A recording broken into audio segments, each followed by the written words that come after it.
noneho Jihad nyiri gapipi wagaragaye akazunguza kuri murandasi atari agapipi kamwe ka Murungi Sabe, noneho yasaze yasizoye yifatiye Gasuku aramwibasira aramuzunguza aramutatamura muha nyina. Uyu Jihad ngo neza ngo bamufitiye ishyari rirenze ukwemera ngo nuko Gasuku ngo yaragiye kumuha akazi k'ibihumbi 400 ngo kandi urwo rusenda atajya rukorera mu buzima bwe, ngo kandi Gasuku ntajya huza na gatoya mu buzima we na Jihad.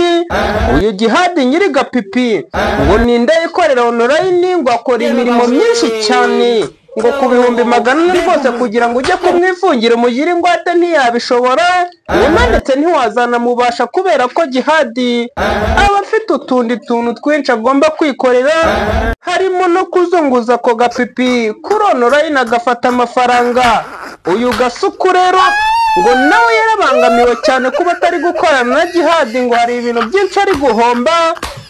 Jihad akagira ati Gasuku yamwifurije igihe kinini cyane gufungwa ndetse akamutaranga akamuhuza n'inzego kugira ngo bamute muri yombi, ngo rero ntagishaka gukorana nawe utwo 400 nagenda twekenyera urwo n'urusenda ngo ntago Jihad arya ubugoro. So guys, nkuko bisanzwe izi ni impaka cyangwa agapingane kamaze iminsi cyane nyinshi. Aka gapingane ka Jihad na Gasuku rero kamaze iminsi myinshi kubera ko Jihad aragira ati Gasuku we arashaka kuzamfungisha bite n'ibintu agenda avuga, kandi avuga kuri Jihad akumva harimo kugenda amuhuza n'inzego nyine ku buryo yamutamo. Jihad nawe rero akaba ari umuntu wikorera utuntu twinshi tugiye dutandukanye, uturaka ibiki n'ibiki, akora no kuri radio. Ubwo urumva Gasuku nyine nk'umuntu bapingana yagombaga kuzajya amukoresha gatona mbwene. Jihad arahakana pe. Mwibutse ko Jihad ari wa wundi ejo mberutse gutraininga, numvaga Gasuku avuga ngo ni ikigero cyiza ngo ni ikigero cyiza cy'umugabo wasebye wa mbere mu Rwanda, niko yabyise ngo ni ikigero cyiza cy'umugabo wasebye mu Rwanda. So Jihad rero akaba akomeje ngo kugendwa runono, noneho sasa muri no minsi ni naho akomeje gukaza umurego cyane avuga ku muntu bita Gasuku, noneho ngo kumukangisha gufungwa reka byarababwiye ngo ntajya atinya igifungo kuko siwe wa mbere waba ufunzwe.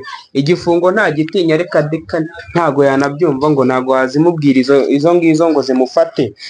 So Gasuku rero ngo akaba afite ubushobozi bwo kuba yamufungisha. Ibyo ngibyo nibyo baba bari gupfa hagati yabo, ati wowe urashaka kumfungisha undi iti wanze kunkorera. Urebye mu by'ukuri Gasuku bashobora kuba bapfa yuko yanze kumukorera akazi, kandi koko iyo Jihad akorera kwa Gasuku yari gutwika, yadagira amatiku urugambo biki n'ibiki, yari gutwika byadanye. Kandi Gasuku ntago vibinga neza, ntago akubita ibintu neza nkuko Jihad ashwanyaguza. Ubwo urumva rero naho ngaho ibintu byapfuye, sibyo yuko nyine nk'abantu babaziranye kuva kera bafite n'utundi tuntu bapfa ku mpande, ariko twebwe tuzi muri social media muri showbiz ni ibyo ngibyo nibyo bapfuye, ko nibyo twagiye twumva kenshi cyane. Ubwo urumva rero bano bagabo ibyabo bikomeje kuba gatangaza n'akamaramaza nyatari. Jihad rero ni wa mugabo wagaragaye wikinisha agatwikana hose, ngo akavuga yuko acururiza kuri online. Gasuku ni rwa rugabo rw'umudigi munini cyane. Ubwo rero ku muntu waburebye kuri no video bwa mbere atabazi nuko nguko bimeze. So kura subscribe, share